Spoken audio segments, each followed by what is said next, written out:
कल्पना कीजिए, आप एक फेयरवेल में बैठे हैं। लाइट्स मध्यम और धीमी है।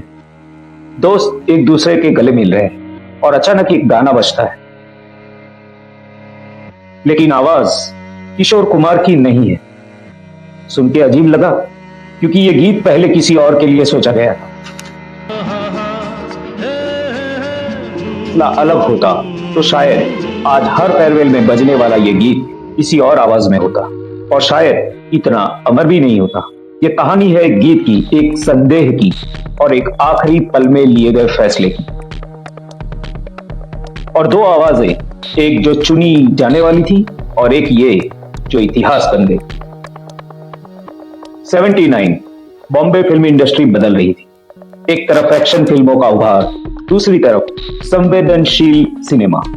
इसी दौर में निर्देशक ऋषिकेश मुखर्जी एक हल्की फुल्की लेकिन गहरी फिल्म बना रहे थे, गोलमाल।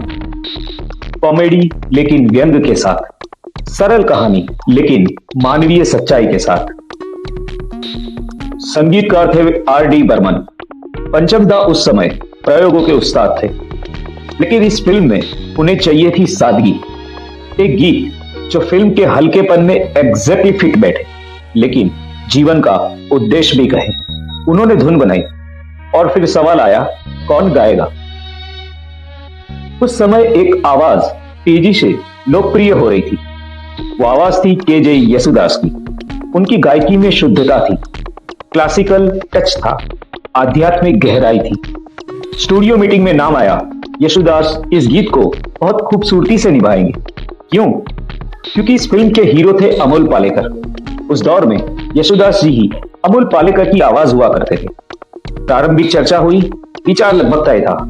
पंचम बोले, शब्द गहरे हैं, येसुदास इन्हें बहुत साफ और शुद्ध गाएंगे। ऋषिकेश मुखर्जी ने कहा, हाँ, लेकिन याद रहे सीन कॉलेज टाइम के लड़के लड़की का है।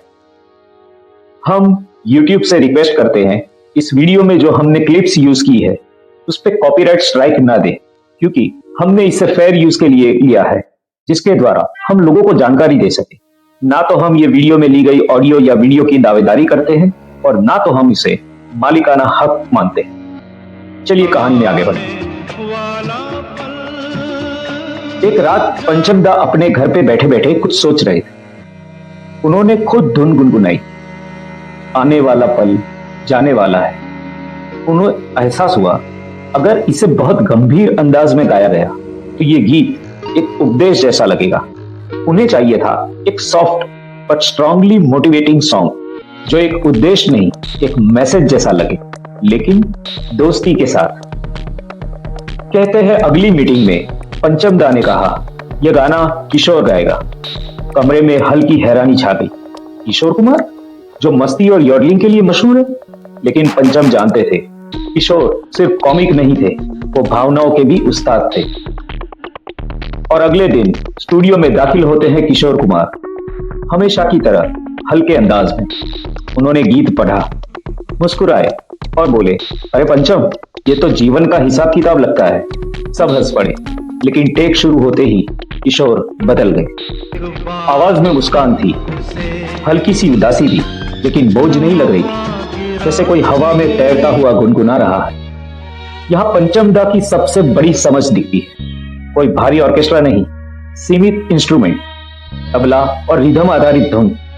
उन्होंने जगह छोड़ी ताकि आवाज सांस ले सके।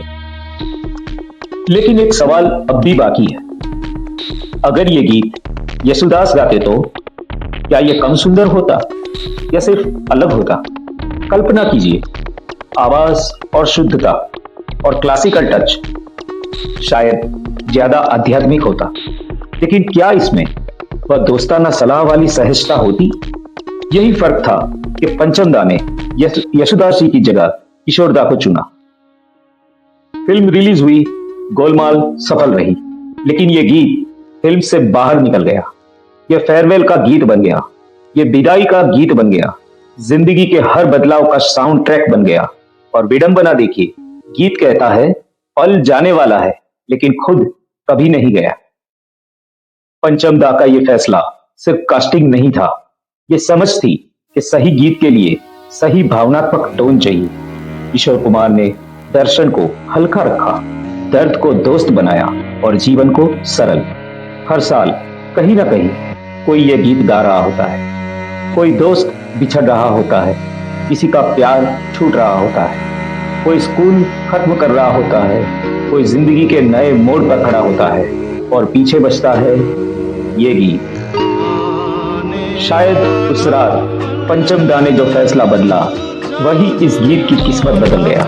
क्योंकि कभी कभी इतिहास बड़े बदलाव से नहीं बनता, सही आवाज सुनने से बनता है।